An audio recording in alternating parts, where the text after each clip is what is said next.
ಶ್ರೀನಿವಾಸಪುರದಲ್ಲಿ ಭಕ್ತಿ ಭಾವದಿಂದ ಈದ್ ಉಲ್ ಆಜಾ ಆಚರಣೆ. ಈದ್ಗಾ ಮೈದಾನದಲ್ಲಿ ಸಾವಿರಾರು ಮುಸ್ಲಿಂ ಬಾಂಧವರ ವಿಶೇಷ ನಮಾಜ್.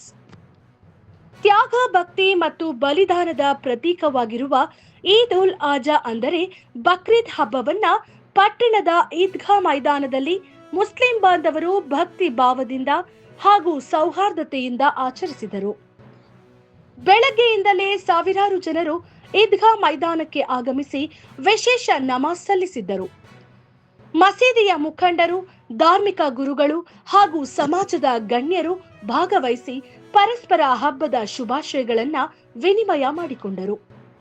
ಈ ಸಂದರ್ಭದಲ್ಲಿ ಮಾತನಾಡಿದ ಧಾರ್ಮಿಕ ಮುಖಂಡರು, ಬಕ್ರೀದ್ ಹಬ್ಬವು ತ್ಯಾಗ ಮತ್ತು ನಿಸ್ವಾರ್ಥ ಭಕ್ತಿಯ ಸಂಕೇತ ಎಂದು ತಿಳಿಸಿದರು.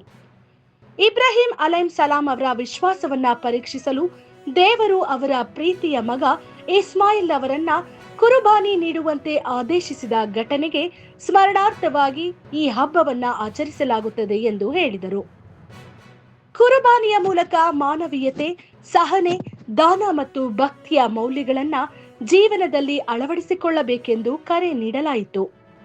ಹಬ್ಬದ ಅಂಗವಾಗಿ ಮುಸ್ಲಿಂ ಬಾಂಧವರು ಪರಸ್ಪರ ಅಪ್ಪಿಕೊಂಡು ಶುಭಾಶಯ ಕೋರಿದ ದೃಶ್ಯಗಳು ಎಲ್ಲೆಡೆ ಕಂಡುಬಂದವು.